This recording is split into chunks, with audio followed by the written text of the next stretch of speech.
बिस्मिल्लाहिर्रहमानिर्रहीम। अस्सलामुअलैकुम मोहतरम नाज़रीन। बहुत पुराने ज़माने का जिक्र है। समंदर पार एक छोटे से मुल्क पर एक बादशाह हुकूमत करता था। इस बादशाह की एक 15-16 साल की बेटी भी थी जिसका नाम शहज़ादी अंबर था। शहज़ादी अंबर बेहद हसीन और खूबसूरत थी। यही वजह थी कि बहुत सारे शहज़ादे शहज़ादी अंबर से शादी करने की ख्वाहिशमंद थे।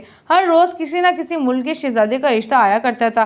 चूँकि शहज़ादी अंबर बादशाह की इकलौती औलाद थी, इसलिए बादशाह इसे बेहद मोहब्बत करता था। इसकी ख्वाहिश थी कि शहज़ादी को एक ऐसा शौहर मिले जो खूबसूरत होने के साथ साथ रहमदिल और बहादुर भी हो। आखिर बहुत सोच विचार के बाद उसने अपने कासिद तमाम मुल्कों के शहज़ादों के पास ये पैगाम लेकर भेजा, शहज़ादी अंबर से शादी के लिए बादशाह उनका एक इम्तिहान लेना चाहता है। जो शहज़ादा भी इस इम्तिहान में पूरा उतरेगा, शहज़ादी अंबर उसी की दुल्हन बनेगी। इस पैगाम को पाते ही बहुत सारे शहज़ादे शहज़ादी अंबर के मुल्क जाने की तैयारी करने लगे। इनमें से हर एक शहज़ादे को उम्मीद थी कि वो बादशाह के इम्तिहान में ज़रूर कामयाब हो जाएगा।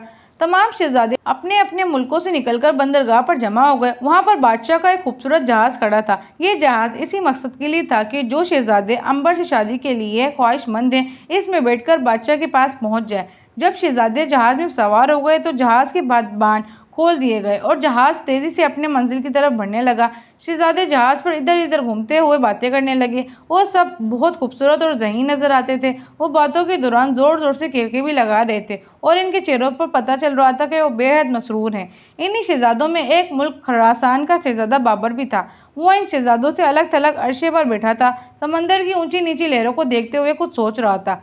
दूसरे शहज़ादे इसकी तरफ देखते हुए ज़ेरे लब मुस्कुरा रहे थे। इनकी आंखों में शहज़ादे बाबर के लिए हकारत थी। वो उसे मगरूर और बदमिजाज समझ रहे थे क्योंकि वो उनके साथ घुल मिलकर नहीं बैठ रहा था, एमोगो की तरह मुंह लटकाकर एक तरफ बैठ गया था। इस पर एक शहज़ादे ने दूसरे शहज़ादे से धीमे लहजे में कहा, अगर शहज़ादी अंबर की इस एमक से शादी हो गई तो मैं अपना नाम बदल दूंगा। देखो तो कैसे बुत की तरह बैठा है। हालांकि ये बात बहुत आहिस्तगी से की गई थी, मगर शहज़ादा बाबर ने उसे सुन लिया और धीरे से मुस्कुरा दिया। लगातार 3 दिन के तवील सफ़र के बाद जहाज़ अंबर शहज़ादी के मुल्क में पहुंच गया। तमाम शहज़ादे जहाज़ से उतरे और एक दूसरे के साथ हंसी मजाक करते हुए शाही महल की तरफ चल दिए। शहज़ादा बाबर उनके पीछे सर झुकाकर चल रहा था। अभी वो लोग थोड़ी ही दूर गए थे कि उन्हें एक अमरूदों का बाग नजर आया। वहाँ पर एक बहुत ही बूढ़ा शख्स बैठा हुआ था।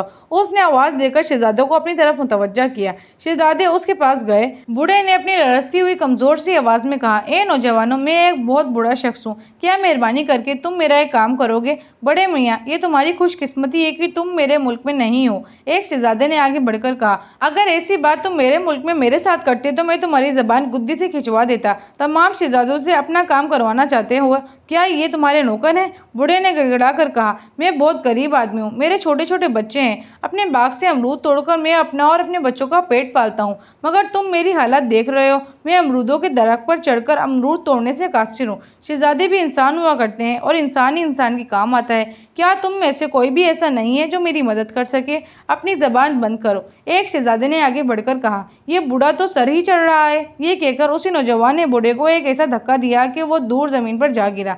तमाम शहज़ादों ने एक फलक शगाफ केका लगाया, मगर इसी वक्त शहज़ादा बाबर तेजी से आगे बढ़ा और बूढ़े को सहारा देकर खड़ा किया। तमाम शहज़ादों को जैसे सांप सूख गया हो। फिर उनमें से एक शहज़ादा बोला, इस बूढ़े को सहारा देने वाला ये नौजवान मुझे शहज़ादा तो नहीं लग रहा, बल्कि बड़े की औलाद मालूम होता है। शहज़ादा बाबर ने कहा, तुम लोग को एक बूढ़े को सताते हुए शर्म नहीं आ रही? क्या तुम लोगों के दिलों में अपनों से बड़ों के लिए कोई इज्जत नहीं है? एक लंबे तड़ंगे शहज़ादे ने उसके पास आकर कहा, अपनी ये नसीहतें अपने पास रखो। इस बूढ़े को क्या हक पहुँचता है कि ये हमसे अमरूद तोड़वाने का बेहुदा मुतालबा करे?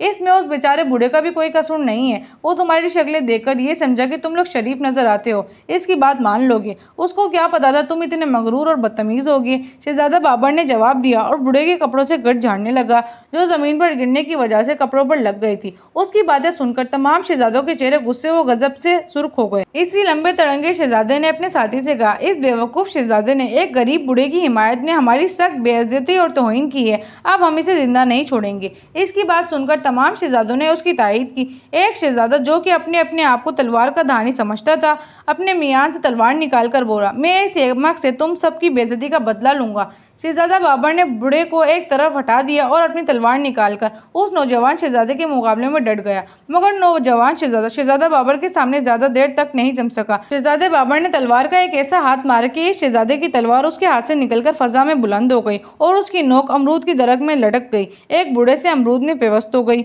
और फिर तलवार इस अमरूद में लटकी इधर इधर झूलने लगी। तमाम शहजादे हैरत से ये माजरा देखकर सीने पर हाथ रख गए। अगर वो चाहता तो इसको हलाक भी कर सकता था। हारने वाला शहजादा शर्मनाक होकर एक तरफ को सर झुकाकर खड़ा हो गया। अपने साथी शहजादे की शिकस्त ने दूसरे शहजादों को मजीद नाराज कर दिया। एक शहजादा फिर तलवार सुनत कर आगे बढ़ा, मगर चंद ही लम्हों बाद उसे भी शिकस्त का सामना करना पड़ा। इसी तरह एक के बाद एक शहजादे बाबर ने तमाम शहजादों को शिकस्त दे दी और तमाम के तमाम बाकी घास पर बैठकर हाँफने लगे। शहजादा बाबर फुर्तीला साबित हुआ और उसने तमाम शहजादों को जल्दी थका दिया। इस शहजादे इस सख्त नफरत महसूस करने लगे थे, मगर वो उसको कुछ नहीं बिगाड़ सकते थे। उनसे निपटकर शहजादा अमरूदों की दरख्त पर चढ़कर बूढ़े के लिए अमरूद तोड़ने लगा। जब बूढ़े का टुकड़ा भर गया तो शहजादा नीचे उतरा और फिर वो अचानक हैरत ज़दा हो गया। बाग में एक कुटिया बनी हुई थी। उस कुटिया का दरवाजा खुला और उसमें से बादशाह, मलका और शहजादी बाहर निकले। तमाम शहजादे घबराकर खड़े हो गए। बादशाह ने बाबर का शाना थपथपाते हुए कहा, शहजादे, हम तुमसे बहुत खुश हुए। तुम अब ये बात अच्छी तरह समझ गए होगे। हमने ये सब चक्कर तुम लोगों को इम्तिहान लेने के लिए चलाया था। हमें अपनी शहजादी के लिए एक रहमदिल और बहादुर शोर की तलाश थी। खुदा का शुक्र है तुम हमारे मयार पर पूरे उतरे हो। तुमने ही इन दूसरे शहजादों की तरह मगरूर हो और ना ही इनकी तरह बदतमीज हो। हम इस कुटिया में बैठे सारा तमाशा देख रहे थे। तुमने जिस दिलेरी और जुर्रतमंद से इन तमाम निकम्मे शहजादों का मुकाबला किया था, इसने हमें तो बहुत मुतासिर किया है। तमाम शहजादों ने शर्मिंदा होकर गर्दनें झुका ली। बादशाह शहजादा बाबर को अपने साथ महल में ले गया। तमाम शहजादे अपने किए पर शर्मसार थे, इसलिए वो वापस अपने मुल्क को चले गए। चंद ही दिनों बाद शहजादा बाबर और शहजादी अंबर की बड़ी धूमधाम से शादी की गई और इस तरह शहजादा बाबर अपनी रहमदिली और जुर्रतमंदी की बिना पर दुनिया की खूबसूरत तरीन शहजादी से शादी करने में कामयाब हो गया था। जी तो मोहतरम नाजरीन, ये थी हमारी आज की कहानी। उम्मीद है आप लोगों की कहानी अच्छी लगी होगी। अगर आप लोग चाहते हैं कि इसी तरह की मोरल स्टोरीज वाली कहानियाँ आती रहें तो आप लोग मेरे चैनल को सब्सक्राइब कर दें। वीडियो अच्छी लगी हो तो लाइक, शेयर एंड कमेंट ज़रूर कीजिएगा। आज के लिए इतना ही। अल्लाह हाफिज़।